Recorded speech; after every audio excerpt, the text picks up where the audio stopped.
Hi, I'm Mac McCarthy, and I help people with their breakups. Let me know if you like it. I'm going to do some more stuff like this. If you are going through a breakup right now, go ahead and visit writemac.com, WRITEMAC.com. Send your story, and I can give you my take on that. Otherwise, have a good one. Hi, I'm Mac McCarthy, and I help people with their breakups. Scarcity is attractive. Say that again. Scarcity is attractive. And the reason I made this is not just to talk about relationships, but let's look at parts of society or culture where scarcity is attractive and pursued. Let's talk about antiques. Why is it that antique cars or antique items are expensive? Why are they sought after? Scarcity. There's only one or two in the world. There's only 500 in the world. I got an uncle that bought a Roadrunner I think it's a Pontiac Roadrunner. I haven't even heard of them. It's an old muscle car from 1968 or 69. He says there's only 640 made. It's a pretty cool car. Paid over 40 grand for it. Thought that was a little expensive for a car like that. But why? There's only 600 made. Scarcity. Scarcity. When does the price go up on items? Supply and demand. Everyone, oh yeah, I already know that. Yeah, but do you know that about your relationship? Even when you are in a relationship, if you guys tend to spend a lot of time together and you're always, okay, I'm going to be home at this time, we're going to see each other, the scarcity's not there. The imagination's not there, and the value goes down, actually. You know, a guy that has to work a lot or a woman that has to work a lot, what happens? Oh, I really want to make some time with you. We don't have any time because it's been scarce recently. So scarcity is attractive. What does the no contact rule do? It creates scarcity. I don't know where you are. You're completely gone. I don't have it anymore, right? So what does a kid do when they're young and a friend comes over and they have a toy box? And you open up the toy box and you have, 15 toys in there. You have a dump truck and you have a G.I. Joe, or you have this or that. And your favorite thing to play with at that time is the G.I. Joes or the Army men. And that kid takes the dump truck. What do? You go, I want to play with the dump truck. I like that too, right? Would that be considered scarcity? Yeah, all of a sudden you're like, well, I don't have two dump trucks, I just have one. So look at other parts of life where scarcity makes something attractive, right? It makes it valuable, and that's what you're doing in no contact. And when you go like, well, I broke off no contact, but I still have her on my Snapchat, because that would be immature to not let her see my Snapchat. Or I'm kind of hoping that she just sees my Snapchat and sees that I'm out with a couple other girls. I'll be honest, that's what I'm trying to do. Does that work sometimes? Yeah, can work. Is that creating scarcity? Not really, because they're able to track your ass. If you want to just go, for example, let's get back to that car. He buys that car, that Pontiac Roadrunner. I've never even seen one on the road. It's the first time I've ever seen one, right? And he's going like, these are hard to find. Yeah, I've been around cars, forever. I've never seen one. Scarcity. Now I'll take this a step further. You're in the no contact.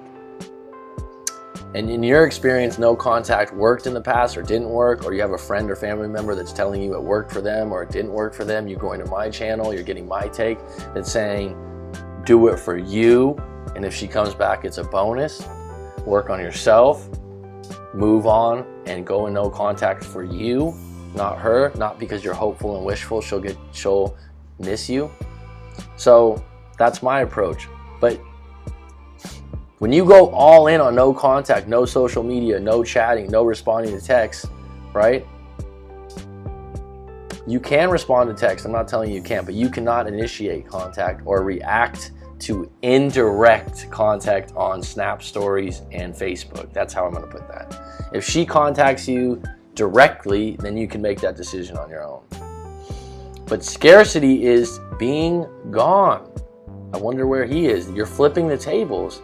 You're letting her find out on her own what you're up to, or she has to imagine herself. Just like you're thinking, what if she's with someone else? What if she needs to start thinking that way?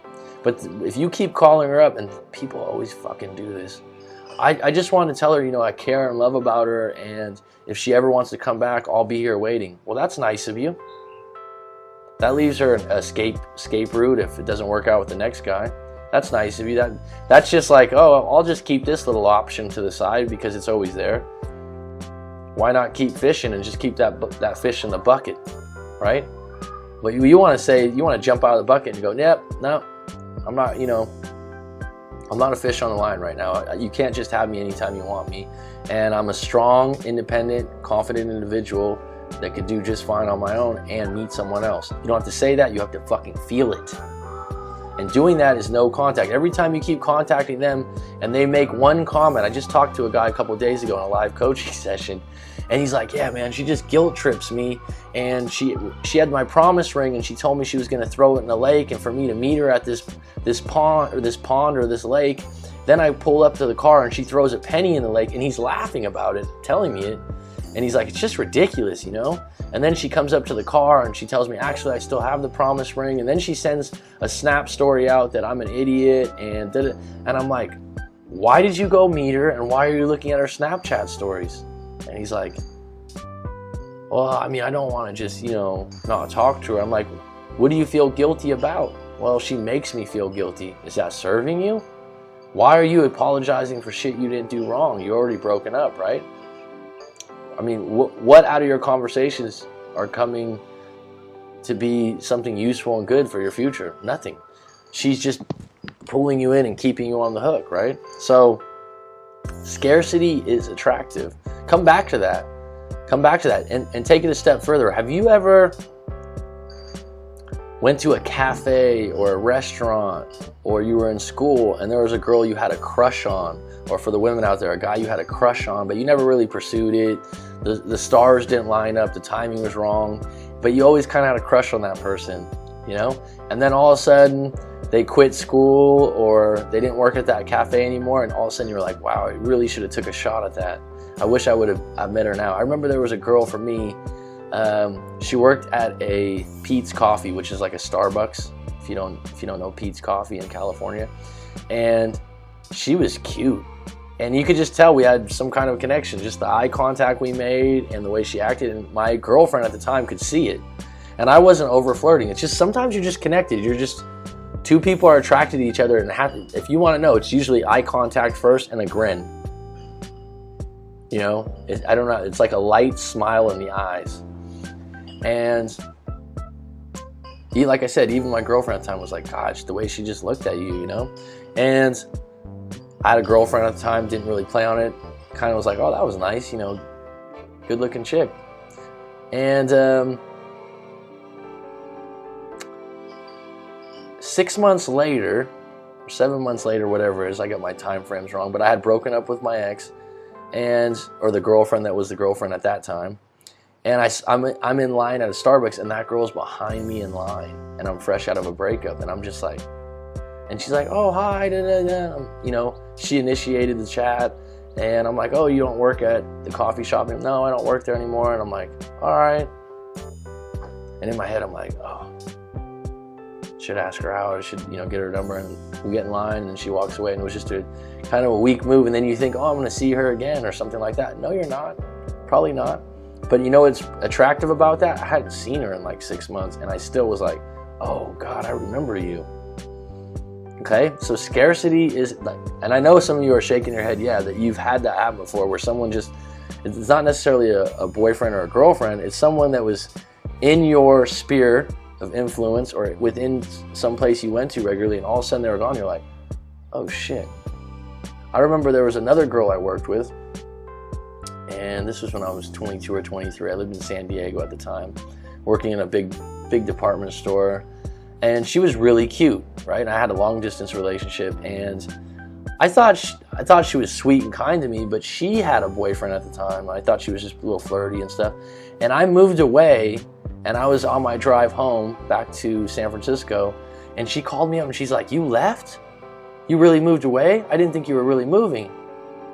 Oh no, like, and at that moment right there, she just told me basically that she liked me and she was, into me in an indirect way. And I was like, God, I didn't read that right. But the stars weren't lined up at the time. She had a boyfriend that she wasn't very interested in, but I don't cross that line. I was in a long distance relationship, but I knew at that moment, as soon as I left and she was like, oh, you moved away? She called me on the phone and you could tell it was like, really, you moved? Oh my God, well, I'm gonna miss you. And the things that she was saying, I'm like, scarcity is attractive.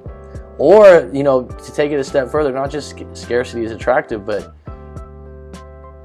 when you no longer have the option to buy something, when you no longer have the option to have something, it becomes more valuable, right?